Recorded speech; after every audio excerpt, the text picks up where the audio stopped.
Está jalando el audio. Probando. A ver, niveles, audio, bla, bla, bla, bla, bla. Se escucha bien. A ver si el audio del desktop. The Targaryen who sits the Iron Throne, they are a protector of the realm. Se escucha bien el desktop, perfecto. ¿Qué pedo, mi Diego? ¿Qué pedo? ¿Cómo están? Deme un segundo que nada más estoy terminando de hacer el setup. Vamos a ver un par de videos de Plastic Pills y luego ya voy a jugar 2XKO. Denme nomás un ratito, espérenme un segundo.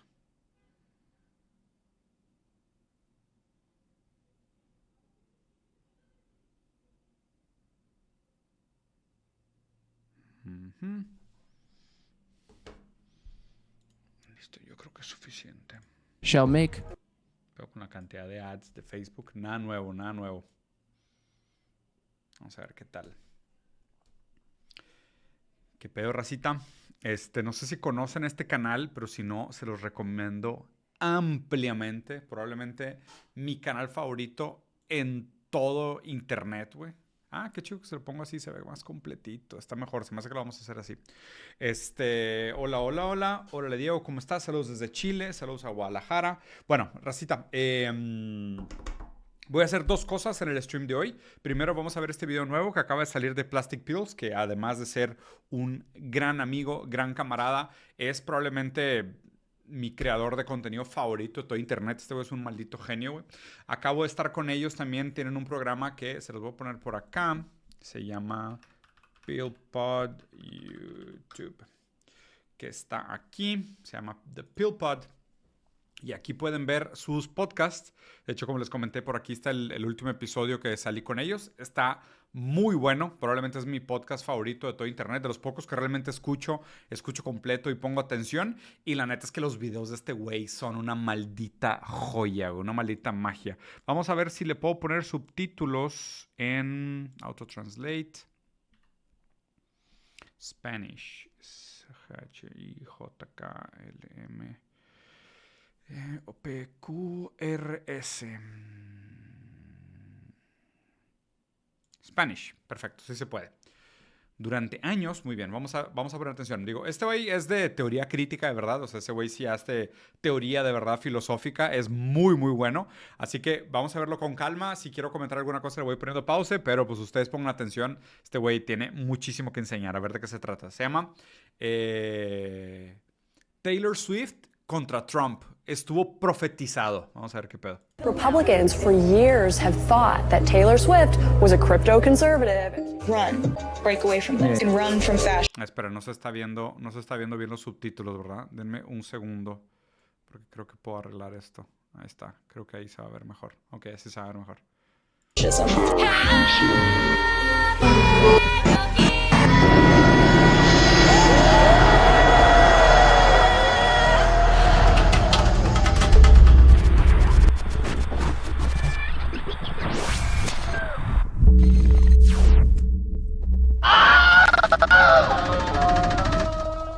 All right, for many, the world right now might seem pretty confusing.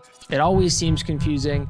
Luckily, we don't live in a world of accidents. We live in a world where the future has already happened. And although not everyone can see it, there are a few who can. One was a 16th century mystic named Nostradamus, and we are currently living right in the middle of one of his prophecies, a prophecy that predicts the ascendance of a great queen. Now, I can't know for sure, but all the evidence points to Taylor Swift. So if you don't know who that is, you are lying. But what you may not know is that T Swift is also an adept with magic and her powers are pretty well documented and feared. Did Taylor Swift actually sell her soul to the devil? Fans at her shows are reporting that they're like blacking out and not remembering what's actually happening once they leave the concert. Your girl Taylor Swift is a witch. Now, magic is not usually what people think it is, but in any case, T Swift holds sway over legions of followers, millions. So Nostradamus predicts a war in a great empire, and a lot of other people are predicting the same thing right now, a clash of cultures. Nostradamus provides the code for what's involved here and how this will play out. And it plays out first in the spiritual realm, the symbolic realm, affected by ritual magic. And the only comparable living magician with the gift of mass seduction is Donald Trump, who leads his own cult army armed with their own symbols. You who have eyes to see know that an apocalyptic event is approaching. Taylor Swift comes out against Trump. I don't care if they write that. I'm sad that I didn't 2 years ago. These two ascendants and their legions are currently on an inevitable collision course. The kindling has been laid. Not that I want to step into this, I can't not at this point. Most everyone agrees that a spiritual conflict looms over this empire. Está raro porque, digo, no sé qué tantos de ustedes vean Bizarro también, pero en Bizarro lo platicamos Roberto y yo hace un par de meses. Y yo justo le comentaba a Roberto que Taylor Swift se me hace de las pocas candidatas americanas que tiene suficiente poder memético y celebritista para compararse con Donald Trump. O sea, es raro esto porque, o sea, a ver, ¿cómo les explico? Es el concepto que les dije el lunes en el review de noticias, que se me hace muy interesante, que es esta noción de la memecracia, ¿no? O sea, la memecracia es, si ahorita estamos en un modelo democrático, la manera en cómo se determina los candidatos no es realmente por el que tiene mejores políticas públicas, el que tiene un mejor plan para el país, el que tiene, ¿sabes?, el mejor equipo de trabajo, ni siquiera el mejor récord de hechos históricos en la política. No, simplemente es quién es más famoso.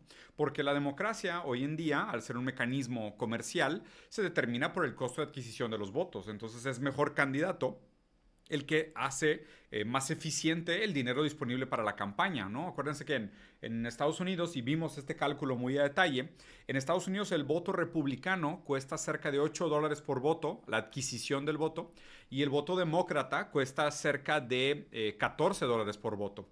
Entonces, tener un candidato sumamente famoso lo que hace es que hace que la campaña sea más rentable y más fácil de lograr, ¿no? Aquí lo que está determinando Pills también es que es como si fuese un choque entre dos magos, porque son dos magos en el sentido de que los dos pueden conjurar una suerte de hechizo a través de la manipulación de los símbolos, ¿no? O sea, nosotros nos relacionamos a través de estos símbolos, tótems, ¿sabes? Runas arcanas de este es el símbolo de Make America Great Again, este es el símbolo de los Swifties. Y nuestro tribalismo, a través de todos esos objetos libidinalmente sobrecargados de valor simbólico, crean un choque civilizatorio entre el culto de Taylor Swift y el culto de Donald Trump, entre dos fuerzas civilizatorias que compiten por el alma de Estados Unidos. Which must choose its path. And all this was spoken to 5 centuries ago. O sea, ¿qué predijo Nostradamus? Dijo, fire at the center of the earth shall make quake about New York City. Two great rocks shall agrate while war one against the other. After that, Arethusa shall color red a new river. O sea, sí, prediciendo de que una gigante guerra civil entre dos potencias. Taylor Swift is the avatar of an ancient naiad, a Greek nymph, Arethusa. Now, what distinguished Arethusa was her gift at writing sad songs about troubled love. A la verga, es neta eso. No mames, qué puto miedo, güey. Her skill was such that Virgil, the Roman poet, seeks her out when he needs to write a poem for his friend whose girlfriend just cheated on him.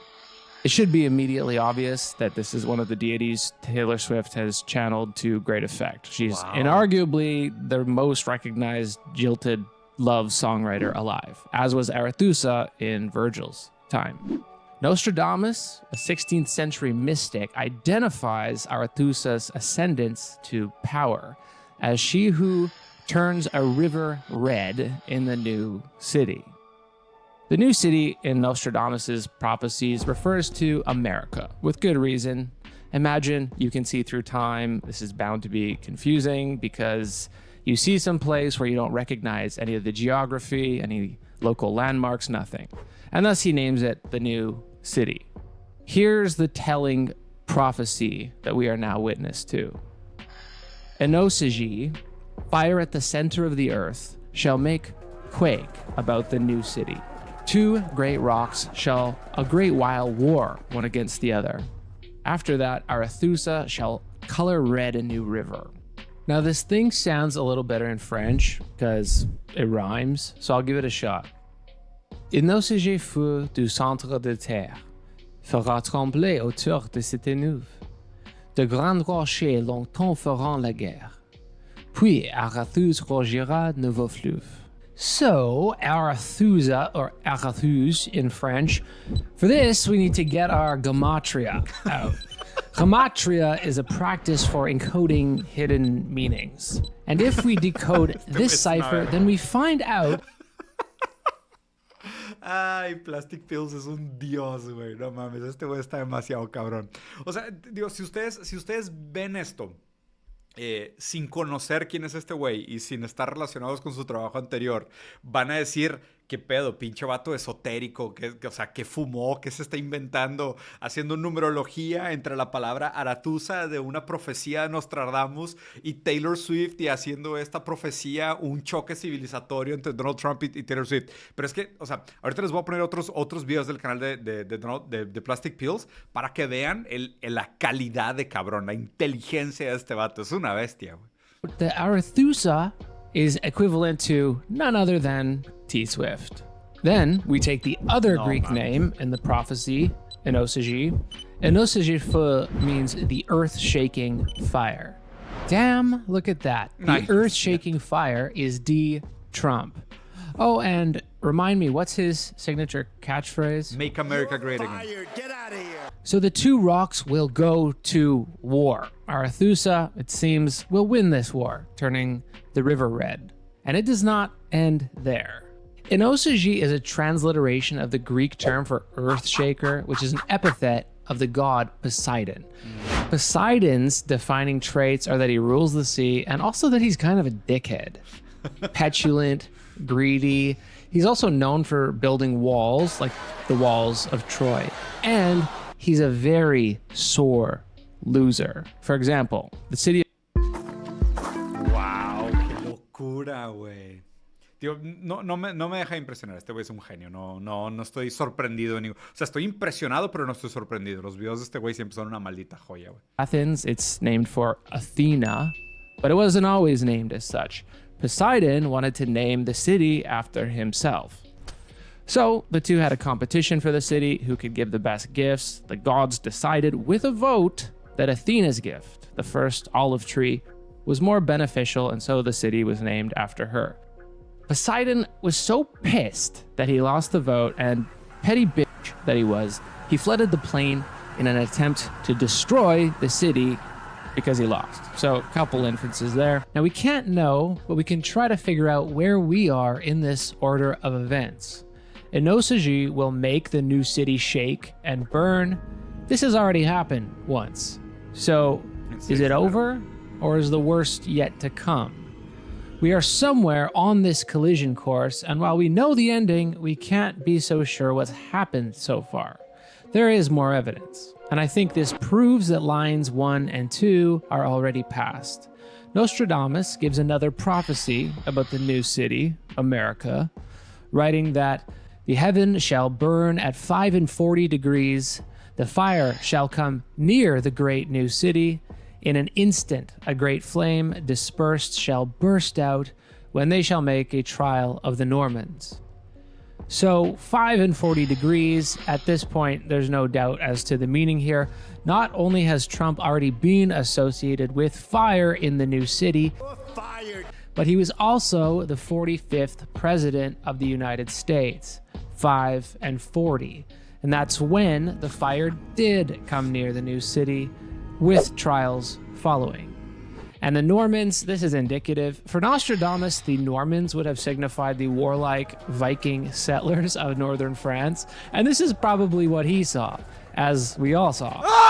With the... Mames, qué locura, güey. Es que digo, maldito, el lenguaje se presta a tantas interpretaciones que sin duda si le echas un poquito de ganas puedes llegar a estas cosas. Pero qué locura. O digo, a ver, lo que está haciendo él es un análisis semiótico, ¿eh? O sea, no es tanto esotérico, sino semiótico. Y ahorita entramos más a detalle. Déjame leer un poquito. Trump Tower, sí, increíble. Saludos, Diego. Acabo de ver el video con Luisito Rey. Estuvo divertido. Sí, güey, la verdad es que me la pasé de huevos en ese video. Una mía que vive en New York me dijo que estos días, cuando Trump gane, la economía mejorará. Y eso porque en el estudio de tatuaje de ella se ve el golpe de recesión en Estados Unidos está teniendo ahora. ¿Cómo le hago entender que ese pensamiento está erróneo? Lo que pasa es de que, o sea, en Estados Unidos, yo la verdad es que, lamentablemente, invariablemente de que gane Trump o Kamala Harris, no veo cómo pueda mejorar la economía americana. O sea, no es la democracia que va a producir un cambio en ese país. O sea, el país está décadas atrasado en industrialización comparado con otras potencias del mundo. Y también la manera en cómo ellos, solo a través del chantaje industrial, bélico y violento, lograban determinar o sostener la hegemonía del dólar, pues a medida que pierdan el poder, la gente va a decir, güey, chinga tu madre. O sea, todo el tiempo me estuviste poniendo sanciones y obligando a usar tu puta moneda podrida, pues ya no la quiero, güey, llégale, ¿no? Entonces, como que va a ser muy difícil que Estados Unidos se salga de esta... A ver, no es que sea difícil que Estados Unidos salga de esta situación. La historia de Estados Unidos se acabó. O sea, la historia de Estados Unidos se acabó. Lo que estamos viendo ahorita es cómo se acaba. No, o sea, el hegemón americano se acabó. Es deprimente decirles esto, pero nos tocó un proceso de cambio civilizatorio. Estados Unidos se acabó. Lo que estamos viendo es cómo se desenlaza el final de Estados Unidos. No es más que eso, ¿eh? Yo creo que Trump no cambiará mucho, pero eso sí, creo que Trump puede ser menos agresivo que el ala financiera global que el Partido Demócrata representa. Sí, en ese sentido, Trump puede ser más proteccionista, más nacionalista y tratar de alguna manera de recuperar el capital industrial americano, pero es muy tarde, amigo. O sea, es muy tarde y además también se hicieron demasiados enemigos en el camino. No, o sea, no es recuperable el proceso de Estados Unidos. O sea, no es recuperable. Justo, ¿qué fue ayer o antier? Estaba platicando con un ex general del ejército español y también platiqué con un güey que fue parlamentario en la OTAN y demás. Y me decían que Estados Unidos va a morir matando. O sea, y la verdad es que todos estaban muy convictos de esta idea de que pues, el final de Estados Unidos va a ser catastrófico y violento, güey. Pero bueno, vamos a terminar de ver el video. Trials following. Now, we do have one final character arriving, and it's unclear who she is. Maybe one of you can figure it out, but I can give you the clues. She is named the Great Queen. Now, this could be T-Swift. Some evidence points there, but it could also be someone else who arrives during or after Arethusa's war. Few things we know about the Queen, real quick. She has secret messages concealing her lovers. Letters found in the Queen's coffers. No superscription, no name of the author. By policy shall be concealed the offers, so that nobody shall know who shall be the lover. Okay, so secret letters and concealed names. Now, if you don't know anything about Taylor Swift, then you also don't know that she ciphers, or used to, I don't know if she does this still, but puts in code the names of the people who her songs are about. Sí, siempre. Those ciphers may be the concealed lovers here. They may not be. It may be just as simple as a leak, but this remains to be revealed. More importantly, we have confirmation that the Queen, whoever she is, defeats Trump's army. Specifically, the deep entry made by the Queen shall make the place powerful and inaccessible. The army of the 3 lions shall be routed, doing within a hideous and terrible thing. So Trump's house is that of the three lions because he lives at Mar-a-Lago, and the logo of Mar-a-Lago is three lions. So we know that the queen penetrates the defenses there and defeats the army specifically. The army doing something terrible and hideous. Now, is Taylor Swift also the queen who defeats Trump? We can't be Epstein, no mames. sure of that. But here's the big one. The big prophecy. This contains the most specific information about what we are to be looking for. When the great queen shall see herself vanquished, she shall do a deed of masculine courage. Upon a horse she shall pass over the river naked. Followed by iron, she shall do wrong to her faith. So a way to identify the queen is that she has been vanquished, chased down, at least temporarily. T-Swift was temporarily vanquished a few years back. The all-powerful Twitter declared her finished because of some Kimye thing, and she took this pretty personal and fled from the public eye for a year. Then returned as the Queen of Serpents. Next, she's got to do a masculine deed. Well, how about this? Upon a horse, okay? So far, so good. The best way for you to build strength. Güey, qué hueva que existan tantas coincidencias relacionando las dos cosas. Horse over the river naked. Damn it. Here's where my rigorous science starts to break down. Is this a literal horse? Is it a metaphor? Is being naked a metaphor for stripping something off? You'd be surprised at how many celebrities have actually literally gotten naked on a horse. Okay, maybe Kendall Jenner is the queen. Britney Spears been naked on a horse. Halsey been naked on a horse. Look, even Putin has been naked on a horse. Half.